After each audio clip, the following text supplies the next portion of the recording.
We turn self-care into something you buy. $20 candles, spa days, bath bombs, treat-yourself weekends, and yet somehow everyone still feels exhausted, anxious, and one bad day away from a meltdown. Meanwhile, in Japan, a lot of self-care doesn't look like self-care at all.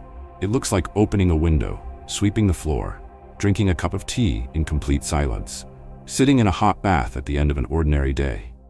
From the outside, it might seem boring, but for many people, it quietly works. In this video, I want to show you 10 Japanese self-care habits that make a lot of Western self-care look strangely fake.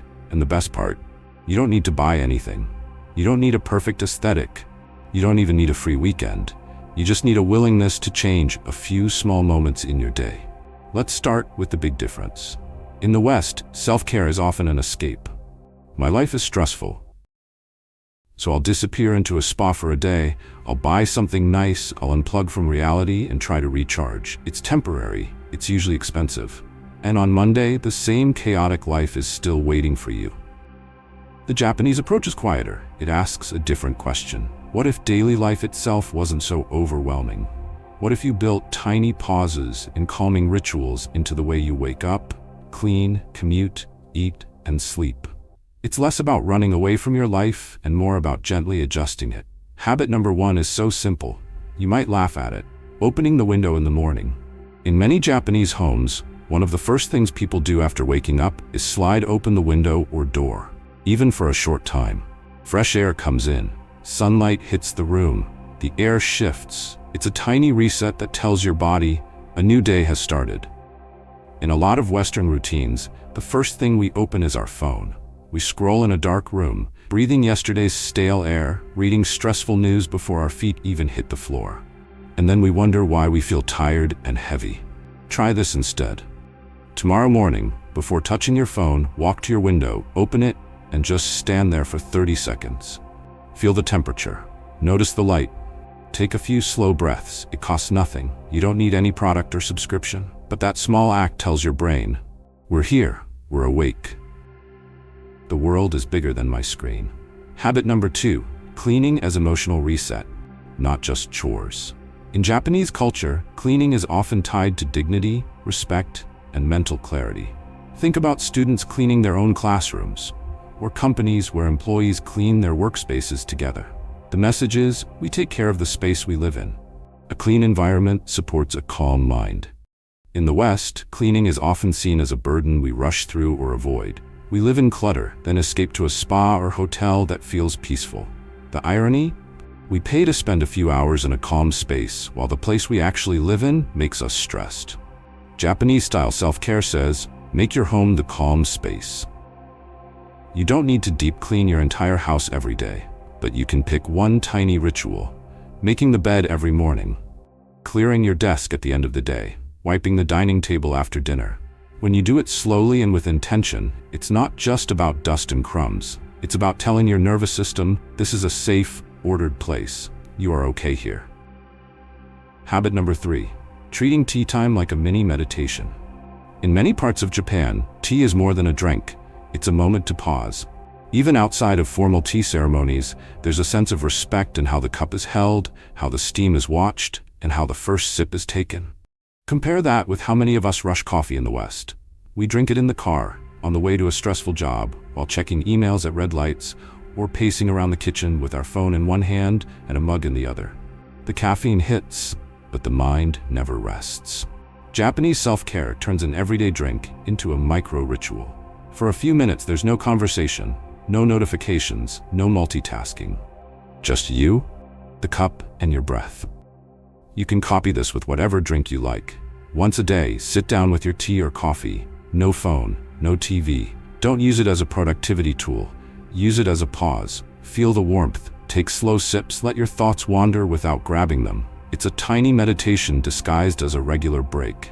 Habit number 4, bathing as a full-body reset, not a quick hygiene task.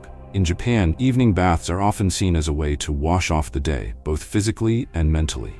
At home, in a sento, or at an onsen, people soak. They sit, they slow down. The bath is not a luxury weekend treat. It's a normal part of life. Many Western routines treat showers like pit stops. Get in, get out, get to the next thing. And when life becomes unbearable, then maybe once or twice a year we book an expensive spa. Imagine flipping that pattern. Instead of waiting for a big escape, you give yourself a mini reset every night. You dim the lights. You let the water be a signal. Work is done. Outside problems are outside. In here you are safe. Even if you don't have a bathtub, you can still slow down your shower. Turn it into a ritual. Breathe deeply as the water hits your shoulders. Let the noise of the water replace the noise in your head. This isn't about scented products or bath bombs. It's about giving your nervous system a clear moment of release. Habit number 5. Time in nature as medicine, not as a rare vacation. Japan helped popularize the idea of forest bathing, simply being among trees and letting nature calm you. But you don't need a mountain or a famous forest to benefit from this. A small park, a path with trees, even a quiet street with plants can be enough. Western self-care often points us toward malls, restaurants, or entertainment. Space built to sell things or stimulate us. But nature doesn't ask anything from you. It doesn't care how you look, what you're wearing, or how productive you are. The Japanese approach invites you to slow down and notice small things. The sound of leaves, the way light comes through branches, the feeling of dirt or grass under your shoes. You're not there to count steps or create content. You're there to exist. Try taking one walk a week without headphones. No podcast, no playlist, just you and your surroundings. At first it might feel awkward, even boring, but stay with it. That boredom is often just your brain detoxing from constant stimulation. Habit number 6. Quiet commutes and silent time. If you've ever seen videos of Japanese trains, you'll notice something. They're usually quiet. People read, look out the window, scroll silently, or rest. You don't hear loud phone calls or big group conversations. A quiet commute becomes built-in self-care. It's a daily pocket of silence where your brain can process the day or gently switch off for a while. Many Western commutes are the opposite. Loud music, notifications, calls, road rage, constant stimulation. And if the environment isn't noisy, we fill the silence ourselves with content, scrolling, and chatter. You might not be able to control everyone around you, but you can create a quiet bubble for yourself. Decide that your commute, even part of it, is a no-talking, low-input zone. Listen to calm sounds, or nothing at all. Look around, let your thoughts drift. Give your mind the kind of space we usually wait for vacations to experience. Habit number 7. Small seasonal rituals instead of waiting for big holidays. In Japan, seasons are a big part of daily life. People mark the arrival of cherry blossoms, the turning of autumn leaves, the coming of certain seasonal foods or traditions. These are not just background details. They are tiny anchors in the year. In many Western routines, we grind through months of life, aiming at a few big events. A summer holiday, Christmas, maybe a birthday.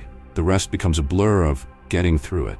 Japanese-style self-care says, don't wait for the big moments. Mark the small ones. You can start noticing, today the air changed. The trees on my street finally turned red. This week, the mornings feel different. You can create tiny rituals, a specific drink when autumn starts, a special walk when spring arrives, a weekend of decluttering before the new year. These rituals remind you that time is passing in gentle waves, not just in stressful deadlines. Habit number 8. Boundaries and politeness as a way to protect your energy. Japan is often described as a polite, reserved society. People don't usually overshare with strangers. They rarely demand your personal life story the first time they meet you. On the surface, it can seem distant, but there's a hidden self-care benefit. You're not forced to be on all the time. In a lot of Western settings, there's pressure to always be outgoing, always social, always available. Say yes to every invite. Reply instantly. Share more, be more open, be more charming. That constant performance drains energy. The Japanese style of interacting allows more quiet, more space, more respect for personal boundaries. You can say little and still be polite. You don't have to explain your whole life to everyone you meet. You can adopt a bit of this in your own life. It's okay to give shorter answers. It's okay to say, I can't make it this time, without a long excuse. It's okay to have a private life that doesn't live on social media. Protecting your energy is one of the deepest forms of self-care there is. Habit number 9. Monotasking, focusing on one thing at a time. In many Japanese workplaces and homes, the ideal is to give full attention to whatever is in front of you. When you're working, you work. When you're eating, you eat. When you're cleaning, you clean. Of course, not everyone lives this way perfectly, but the value is there. In the West, multitasking is almost a badge of honor. We answer emails while eating, scroll our phones while watching a show, half listen to people we love while thinking about work. Our attention is always split into pieces. No wonder we're tired. Monotasking can feel like a radical act of self-care. Instead of trying to be in 5 places at once, you give your brain a break by letting it be completely present with one task. Try this. Choose one thing you do every day, like washing dishes, cooking dinner, or writing an email, and do it with full focus. No second screen, no distractions, just the task, your hands, your breath. Notice how different your mind feels afterward.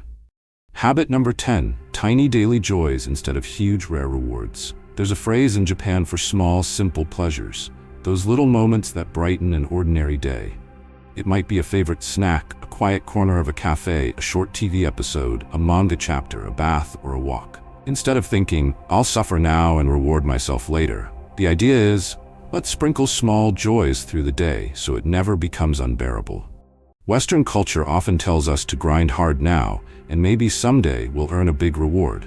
A dream trip, a shopping spree, a once-a-year retreat. Until then, misery is normal. But your mind and body aren't machines. They need consistent, gentle kindness, not just emergency repairs. What would happen if you gave yourself 3 tiny joys every day? Nothing huge. Maybe 5 minutes of stretching while listening to a favorite song, a warm drink you actually sit down to enjoy. 10 minutes outside, a hot shower with the door locked and your phone far away. Real self-care doesn't have to be impressive. It just has to be consistent. When you look at all of these habits together, you see the real difference. Western self-care, at its worst, becomes a performance. It has to be pretty, Instagrammable, expensive, and rare. It invites you to escape your life for a little while, then drop you right back into the same chaos. Japanese self-care, at its best, is almost invisible. Opening a window, sweeping the floor, sitting in a bath, walking among trees, a quiet train ride, a simple cup of tea. None of this would go viral on social media, but it doesn't need to. It's not for the internet. It's for your nervous system. Real self-care is not a product. It's a pattern. It's the way you move through everyday life. You don't need to copy Japan perfectly.